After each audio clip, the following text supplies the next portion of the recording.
합독하겠습니다. 9절과 20절 시작. 그러면 어떠하냐? 우리는 나으냐? 결코 아니라. 유대인이나 헬라인이나 다 죄 아래에 있다고 우리가 이미 선언하였느니라. 그러므로 율법의 행위로 그의 앞에 의롭다 하심을 얻을 육체가 없나니 율법으로는 죄를 깨달음이니라. 아멘. 설교 제목 같이 한번 읽어볼까요? 시작. 설교 제목 시작. 죄 아래에 있다. 아멘.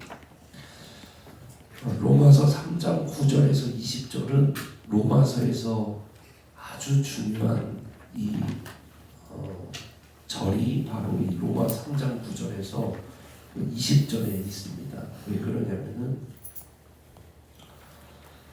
어제까지 이제 말씀에 계속해서 도저히 죄 짓지 않고는 살 수 없는 그런 인간의 무기력함이 이제 나타나지 않았습니까? 그죠?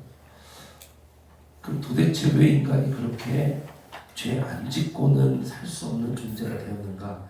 그 실체가 드러나는 게 바로 요 3장 9절에서 20절까지. 그래서 1장 18절부터 3장 20절 5절까지요. 여기까지가 죄에 대해서 다룬다고 했잖아요. 로마서가 이제 기쁜 소식에 대해서 다루려면은 도대체 왜 인간이 기쁜 소식을 들어야 되는가? 인간이 죄인이기 때문이다. 인간이 죄에 붙잡혀 있기 때문이다. 수많은 죄를 지으며 아니 도저히 죄를 안 짓고는 살 수 없는 존재가 인간이기 때문에 그들은 기쁜 소식이 필요하다. 이게 1장 18절부터 3장 20절까지 우리 주 예수 그리스도가 이 땅에 오셔야만 하는 그 기쁜 소식이 인간에게 전해져야만 하는 그 내용이라는 거예요. 그러면은 이제 오늘 말씀에서 인간이 죄 안 짓고는 살 수 없는 존재로 어떻게 살아가고 있는지 그 실체가 드러나는 장면입니다. 우리 9절 한번 읽어보겠습니다. 9절 같이 한번 읽어볼까요? 시작. 그러면 어떠하냐? 우리는 나으냐? 결코 아니라. 유대인이나 헬라인이나 다 죄 아래에 있다고 우리가 이미 선언하였느니라. 아멘. 이게 아주 중요한 거예요. 9절이 이게 아주 중요한 말씀입니다. 이게 뭐냐면은 1장 18절부터 3장 20절, 그러니까 3장 8절까지 오는 동안에 먼저는 이방인의 죄를 지적했고 그 다음에는 이제 유대인의 죄를 지적하지 않았습니까? 유대인이건 이방인이건 할 것 없이, 그러니까 유대인이 아닌 자는 다 이방인이니까 모든 민족이 다 이방인인 겁니다. 유대인이건 이방인이건 다 죄를 지으면서 죄에서 벗어날 길이 없는데 왜 그러냐면은 9절에서 말하고 있는 상태 때문에 그런 거예요. 이게 아주 중요한 개념입니다. 9절 다시 한번 읽어보세요. 시작. 그러면 어떠하냐? 우리는 나으냐? 결코 아니라. 유대인이나 헬라인이나 다 죄 어디에 있다고요? 죄 아래에 있다. 이게 중요한 거예요. 죄 아래에 있다. 무슨 말이냐면 죄라는 것은 여러분이 잘 아실 거예요. 아마 그 단어를 하마르티아라는 단어, 관역에서 벗어났다라는 뜻인데 로마서에서는 죄를 조금 다르게 보셔야 돼요. 그 무슨 말이냐면 바울의 언어에서, 바울의 말에서 죄라는 것은 도덕적으로 어긋난 행동을 우리는 죄라 그러잖아요. 예를 들어 보겠습니다. 때려서 누가 아파요. 그러면은 때린 사람을 우리는 뭐가 있다 그래요? 너가 죄가 있다 이러잖아요. 때렸으니까, 그죠? 자, 때리기 전까지는 이 사람이 죄가 있어요, 없어요? 없어. 그런데 우리가 생각하는 죄는 뭐냐면은 때리는 순간에, 가해지는 순간에 발생하는 것, 그게 죄라고 생각하는 거예요. 우리는, 그죠? 이게 우리 개념이잖아요. 그 전까지는 엄마한테 혼나요, 안 혼나요? 안 혼나. 그런데 때렸어, 가했잖아요. 가한 순간 발생하는 거예요. 죄가 때렸으니까 때린 자라는 죄가 발생을 하는 거예요. 그걸 죄라고 생각해. 우리는 발생되는 것, 뭔가를 행함으로 발생되는 것이 우리는 죄라고 생각하잖아요. 그런데 그게 아니라는 거예요. 바울이 생각하는 죄는 어떤 존재를 나타내요. 존재. 그래서 여러 가지 행동을 나타내는 죄들이라고 안 하고 단수로 죄라고 표현한 거예요. 무슨 말이냐면 바울의 개념에서는 죄는 어떤 존재예요. 사탄 같은 존재, 악마 같은 존재여서 이 죄라고 하는 존재가 인간을 어떻게 하는 거냐? 붙잡고 있는 거라는 거예요. 인간을. 그래서 바울이 오늘 뭐라고 표현한 거냐면은 인간이 왜 죄를 짓냐? 인간이 나쁜 행동을 해서 죄가 발생한 게 아니라 이미 죄라고 하는 존재가, 어떤 한 존재가 인간을 붙잡고 지배하고 있다. 그거를 뭐라고 표현한 거냐면 죄 아래에 인간이 있다. 이렇게 표현한 거예요. 그래서 죄가 붙잡고 있기 때문에 인간이 이 죄로부터 어떻게 벗어날 수가 없어. 그러니까 계속 죄를 벗어날 수 없고 죄에 붙잡혀 있으니까 계속 죄를 짓는다는 거예요. 이해되시죠, 여러분? 이게 바울의 죄 안에 있다는 것이 이 표현이에요. 그러니까 로마서 1장 18절부터 3장 19절까지 3장 8절까지 끊임없이 죄를 인간이 막 짓잖아요. 인간이 그렇게 죄를 짓는 것은 그 위에를 봤더니 인간 위에 어떤 한 빌런이 있는 거예요. 어떤 한 이 악한 존재가 있는 거예요. 그게 뭐냐면 죄다 이거예요. 죄가 인간을 지배하고 있다. 그러니까 창세기 3장에서 말하는 인간이, 아담과 하와를 대표로 하는 이 인간이 죄를 지음으로 선악과를 따서 하나님을 대적하겠다라고 마음 먹고 그것을 행동으로 옮겨서 죄인이 된 순간 인간은 하나님 아래에 있던 인간이 죄에게 넘겨져서 죄 아래에 있게 된 거예요. 그래서 그때부터 인간이 수없이 많은 죄를 지으면서 이 마음이, 전반부에 뭐라 그랬습니까? 마음이 타락해서 이 존재의 마음이 허망해지고 완전히 전적으로 타락해버려서 죄 아래서 도저히 죄를 짓지 않고는 안 되는 상태가 되어버렸다는 거예요, 인간이. 그래서 어떤 행동을 해도 이 죄로부터 벗어날 수가 없는 거예요. 그러니까 어떤 고행을 해봐도, 밥을 40일을 안 먹어도, 눕지 않고 벽을 보고 몇 년을 눕지 않아도 죄가 떠나가지 않는 거예요. 그러니까 그렇게까지 하는 겁니다. 안 되는 거예요. 이게 안 되는 거예요. 도저히. 그거를 바울은 뭐라고 표현하냐? 왜 그러느냐? 모든 인간이 죄 아래에 있기 때문이다.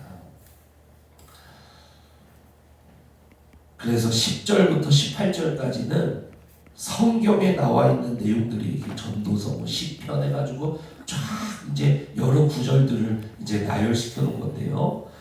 이 구절들을 한번 읽어보세요. 10절에서 18절. 자, 같이 한번 읽어봅니다. 시작. 기록된 바, 그렇죠. 의인 없나니 하나도 없고 깨닫는 자도 없고 하나님을 찾는 자도 없고. 자, 의인이 하나도 없으니까 다 죄인밖에 없는 거예요. 인간은 다 죄인이고 11절에 보니까 깨닫는 자도 없고 하나님을 뭐한 자도 없고 찾는 자도. 그렇죠. 자기가 어떤 지금 상태에 처해 있는지 깨닫는 자도 없어. 몰라요. 누가 와서 알려줘야 돼. 이 계시가 임해야 돼. 하나님이 알려주셔야 돼. 성경을 계시라 그러잖아요. 밖에서 안으로 들어와야 돼. 이게 알려줘야 돼. 그래야 깨닫는 거예요. 로마서 말씀을 통해서 깨닫게 되듯이 그런 것처럼 하나님을 찾는 자가 있어요, 없어요? 없어요. 하나님을 찾는 자도 없고, 그러니까 구원받을 길도 없고, 이 죄인이니까요. 12절 읽어봅니다. 시작. 다 치우쳐 함께 무익하게 되고 선을 행하는 자는 없나니 하나도 없도다. 13절 시작. 그들의 목구멍은 열린 무덤이요 그 혀로는 속임을 일삼으며 그 입술에는 자, 이 너무 중요한 거예요. 13절이 그들의 목구멍은 열린 무덤이요 그 혀로는 속임을 일삼으며 그 입술에는 뭐가 있어요? 독소. 말로 다 죽이잖아요. 사람을. 관계가 다 어디서 깨져요? 말로 다 깨져버리죠. 그런데 그게 왜 말을 그렇게 하는지 아세요? 사람이 13절을 다시 보시면 목 구멍에서부터 시작해서 어디로 나옵니까? 혀로 나오죠. 혀에서 어디로 나와요? 입으로 나오죠. 그러니까 뭐냐면은 이미 그 존재를 잡고 있잖아요. 그리고 로마서 말씀에 뭐라고 했어요? 마음이 이미 전적으로 타락해버렸다 이랬죠. 속에서부터 목구멍을 타고 혀를 통해서 입 밖으로 나온다는 거예요. 그러니까 무슨 표현이냐면은 속에서부터 바깥까지 인간은 완전히 다 죄로 지배당하면서 타락해진다. 그래서 말을 그렇게 하는 거예요. 그러니까 사람을 미워할 필요 없는 거예요. 그 죄를 미워해야지. 14절 읽어봅니다. 시작. 그 입에는 저주와 악독이 가득하고 이게 죄의 결과라는 거예요. 그 발은 피 흘리는데 빠른지라. 죄된 곳에는 빠르잖아요. 죄는 빠르잖아요. 여러분 그 기술 있지 않습니까? 기술이라는 거. 우리가 지금 향유하고 있는 이 모든 기술들 있죠. 이게 근간이 되는 게 뭐냐면은 그게 전쟁이에요. 전쟁. 우리 지금 스마트폰 쓰고 인터넷 쓰고 위성 쓰고 뭐 그런 혜택을 다 보죠. 지금 GPS 쓰고 그 혜택을 다 보죠. 그 근간이 뭐냐면은 아주 근간으로 들어가면 전쟁이 전쟁. 미사일을 만들어야 되잖아요. 그래서 다 발전된 것들이에요. 빠르죠 인간이 죄 짓는데. 요새는 여기다 이렇게 쓰는 거 나왔잖아요. 지금 이제 애플에서 비전 프로라든지 이렇게 쓰고 이제 가상 세계로 이렇게 들어가서 이제 가상 컴퓨터 이렇게 지금은 이제는 앞으로 지하철에서 이거 하나 쓰고 이런 사람들 볼 거예요. 이게 타이핑하는 거거든요. 이거 쓰고 이게 타이핑이 딱 떠요. 그러면 이렇게 하면은 여기 입력이 돼서 눈앞에 글씨가 이제 이렇게 되는 이미 지금 쓰고 있잖아요. 공간 컴퓨팅이라는 거. 근데 이런 VR, 이런 AR, 이런 공간 증강 현실 이 산업을 발전시키는 게 뭐냐면은 두 가지예요. 왜냐면은 이걸 해놔도 누가 써야 발전이 될 거 아닙니까? 안 쓰면은 장사 속인 사람들이 발전 안 시킬 거 아니에요. 이게 발전이 되려면 많이 써야 될 거 아니에요. 그래서 이 시장을 빠르게 발전하고 있는 게 뭐냐면은 포르노.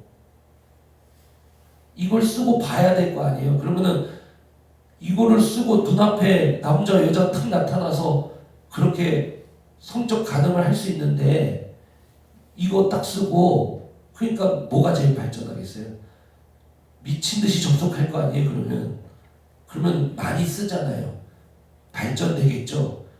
그래서 포르노 그리고 뭐 게임 그죠? 그래서 마이크로소프트가 블리자드라는 게임 회사 엄청나게 큰 스타크래프트 그 옛날에 아주 유명한 그 게임 만든 그 회사 블리자드 그거를 마이크로소프트가 샀거든요. 예전에 몇 년 전에 샀어요.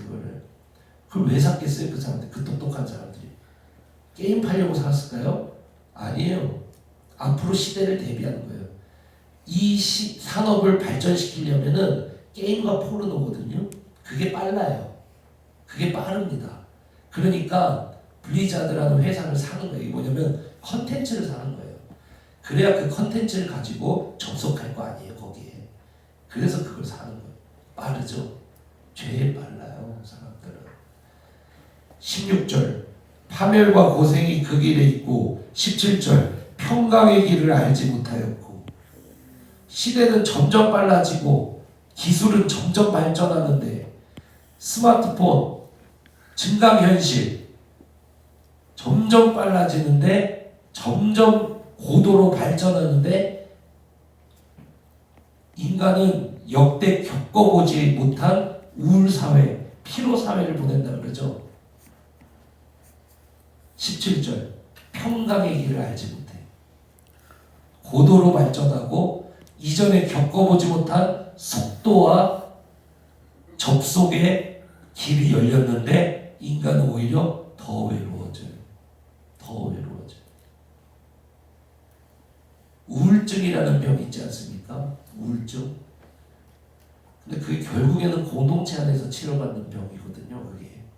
그래서 공동체 굉장히 중요한데 우울증이라는 그 병이 나타나게 된 게 불과 몇십 년 안 된다 그러더라고요. 왜 응답하라 시리즈 보면은 그 우울증 걸릴 일이 없죠. 그런 사회는. 근데 그 이전에는 어땠겠어요?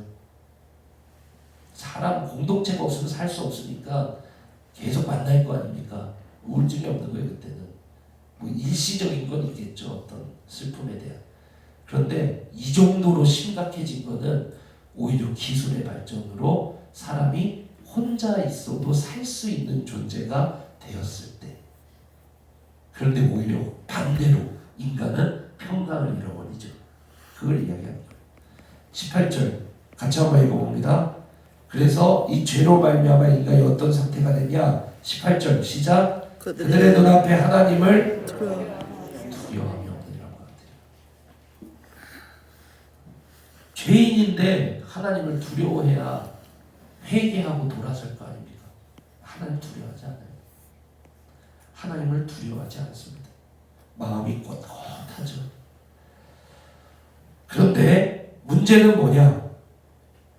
인간은 죄 아래에 붙잡혀서 죄 안 짓고는 살 수 없는 그러한 존재가 돼서 19절 보세요. 19절.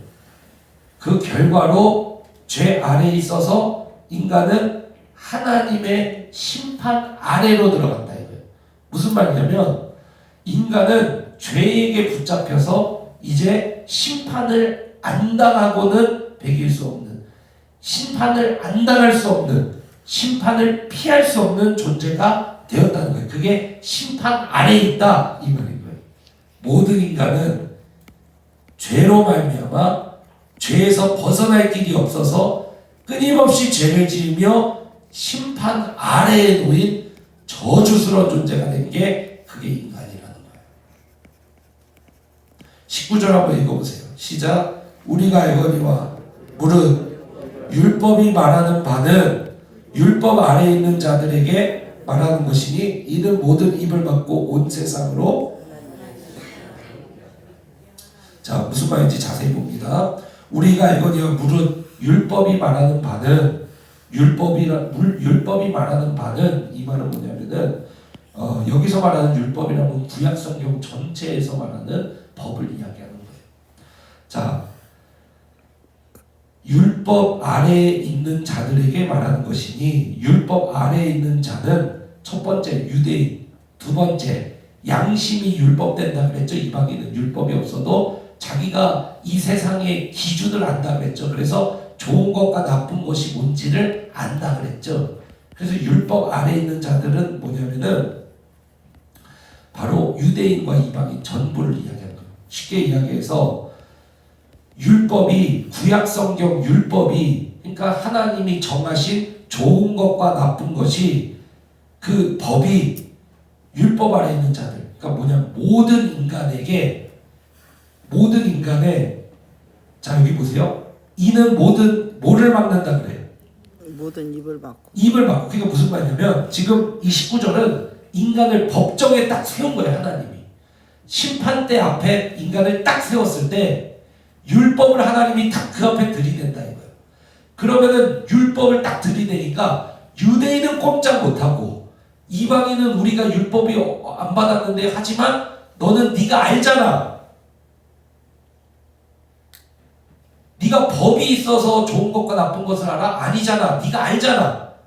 이렇게 살면 안 된다는 거, 저렇게 행동해야 된다는 거 네가 알잖아. 우주적인 율법이 있다는 거, 기준이 있다는 거. 인간이 알죠 이거를. 그래서 그거를, 이 율법을 딱 인간 앞에 심판대 마지막 날 섰을 때 딱 들이민다는 거예요. 하나님이 율법을 딱 들이민다는 거예요. 그러면 이 율법이 인간을 낱낱이 그 인간의 죄를 이 율법이 드러낼 거 아닙니까? 그래서 입을 막아버린다는 건 뭐냐면 변론하지도 못할 정도로 이 율법이 인간을 압박해 들어오면서 내가 죄인이구나 이거를 깨닫게 한다는 거예요. 도저히 거기서는 변론을 못하는 거예요. 내 죄가 너무 낱낱이 드러나서 율법이. 유대인은 율법이 문자적으로 있으니까 이방인은 이미 자기가 그렇게 살면 안 된다는 걸 알고 있으면서 그 죄를 지으니까 그래서 그 심판대 앞에서 어떻게 되냐 온 세상으로 하나님의 심판 아래에 있겠다 확 기소를 해서 이 증거를 내린다는 거예요. 율법이. 그래서 인간으로 하여금 모든 입을 다물게 아무도 말 못하게 그리고 이러고 심판대로 질질질질 끌려가게 그렇게 돼버린다. 그러니까 이 모든 게 인간이 어떤 상태이기 때문에 구절에서 말하는 것처럼 죄 아래에 있기 때문에. 그래서 결론 1장 18절에서 3장 19절까지의 죄의 결론이 뭐냐? 20절 읽어봅니다. 시작. 그러므로 율법의 행위로 그의 앞에 의롭다 하심을 얻을 뭐가 없다 그럽니까? 육체가 없는. 그리고 율법으로는 오히려 심판대 앞에서 죄를 어떻게 합니까? 깨달음이요. 19절에서 20절이 그래서 죄의 결론이에요. 심판대 앞에 딱 섰을 때 죄에 붙잡혀서 죄를 안 지을 수는 없어. 계속 죄를 지을 수밖에 없어. 그런데 심판대 앞에서 이걸로 용서받을 길도 없어. 왜? 율법이 딱 들이밀면서 양심의 법이 딱 들이밀면서 우리를 기소하니까 그 증거 앞에 그 압박 앞에 아무 변론도 못해 인간 끌려가는 거예요. 그래서 바울이 뭐라 그래요? 모든 인간이 율법이 딱 들이밀다고 해서 이미 있잖아요. 율법이 하나님 말씀이 여기에 있잖아요. 그런데 말씀을 있는데 지킬 수가 없어. 이미 알잖아요 우리가. 그래서 율법으로는 죄를 깨달아 이러면 안 되는데 그런데 그거 가지고 어떻게 그렇게 살 수는 없어. 율법의 행위로는 어떻게 해요? 용서받을 길이 없다는 게 바로 그 말인 거예요. 어차피 지키지 못하니까 이거를. 그러니까 율법은 뭐예요? 우리가 죄인인 걸 깨닫게 한다. 이 저주스러운 인간, 이 죄 아래에 놓인 이 처절한 인간, 그럼 도대체 어떻게 구원받을 수 있는 거예요? 그게 바로 오늘 밤에 나타나는 그 말씀들이에요. 그러니까 뭐예요? 죄 아래에 있는 이 인간을 위해서 예수님이 그 인간의 육신을 입고 이 땅에 오셔서 그 모든 죄를 짊어지고 십자가에 죽으셔야만 하는 복음이 인간에게 필요한 존재다. 그걸 밝히는 거예요. 사랑하는 성도 여러분, 우리 모두가 이 복음이 필요한 존재고 이 예수 그리스도 십자가가 아니었다면 우리 모두는 죄 아래서 끊임없이 속에서부터 바깥으로 나오는 모든 것이 다 죄되게 살아가면서 도저히 이 율법을 지키면서 살아갈 수 없는 존재로서 마지막에 심판대 앞에서는 하나님의 이 들이미시는 이 증거들 앞에 피할 길이 없이 그 심판 아래 떨어져서 심판대에서 지옥으로 질질질질 끌려갈 수밖에 없는 비참한 존재였는데 하나님 그런 인간을 사랑하셔서 이 땅에 자신의 아들 예수 그리스도를 보내시고 그 죄를 짊어지고 죽으심으로 말미암아 우리 모두를 구원하신 줄로 믿습니다. 그래서 다른 길은 없다. 오직 예수 그리스도로만 구원을 받는 믿으시기 축복합니다. 아멘. 그래서 우리의 열정이 떨어지고 봉사도 하지 않고 하나님 앞에 나오는 것이 너무 저기하고 늘 그냥 이렇게 살아갈 때 우리가 뭐가 깨달아져야 되냐면 죄의 깊이가 깨달아져야 되고 어떤 은혜를 받았는지 이게 깨달아져야 돼. 내 삶에 요새 기쁨이 없어. 우울증이 넘쳐나고 내 삶에 막 불안감이 넘쳐나고 내 미래가 두려워. 내 미래가 두려워. 퇴직 이유가 두렵고 지금 이 막 거래처가 막혀있는 이 상황이 두렵고 지금 사방팔방 어디로 가야 될지도 모르겠고 이때 이 죄의 깊이가 깨달아지고 어떤 사랑을 받았는지가 깨달아지면 그 모든 문제는 자신의 아들을 내어주시니까 나를 얼마나 사랑하는지가 깨달아지면 내 미래 또한 주님이 붙잡고 계시고 내 전 세계를 주님이 꽉 붙들고 끌고 가신다는 이 믿음이 찾아오면서 거기에서부터 평강이 찾아오게 돼요. 그때부터 기도가 힘을 받고 그 기도를 통해 하나님이 역사하기 시작하고 완전히 달라져 버리는 거예요. 그래서 오늘 새벽, 오늘 밤 우리가 기도해야 될 것이 무엇이냐? 죄의 깊이가 깨달아지게 하시고 십자가의 깊이가 깨달아지게 하여 주소서. 이것이 깨달아질 때 뒤집어져 버리는 거예요. 이게 깨달아지는 그 순간 그게 부흥이에요. 사랑합니다. 저와 여러분이 하나님 앞에 간절히 기도 드림으로 말미암아 우리 안에 이 부흥이 일어나는 새벽이 되기를 주님의 이름으로 축원합니다. 우리 같이 기도합니다. 살아계신 하나님, 오늘 새벽에도 이 죄 아래 아무것도 할 수 없는 이 무익하고 무기력한 인간 아버지, 우리 자신의 모습을 보게 하여 주시고 그럼에도 불구하고 우리를 사랑하셔서 십자가에서 구원하신 그 사랑이 얼마나 큰지, 얼마나 용서받지 못할 죄인이었는지가 깨달아지게 하시고 오늘 밤에 나와 그 사랑이 얼마나 깊은지 그것을 또한 보게 하여 주셔서 우리의 영혼이 살아나고 우리의 신앙이 달라지고 주님의 부흥이 임하는 놀라운 인생이 되게 하여 주시옵소서. 감사드립니다. 아버지 앞에 드린 이 예물을 기쁘게 받으시고 주의 놀라운 은혜로 이 가정들마다 주님이 채우시고 주님이 함께 하시고 주님이 치유하셔서 살아가게 하여 주시옵소서. 감사드리며 살아계신 우리 주 예수 그리스도의 이름으로 기도드립니다. 주 아버지, 주기도 하되 자유교회가 나더라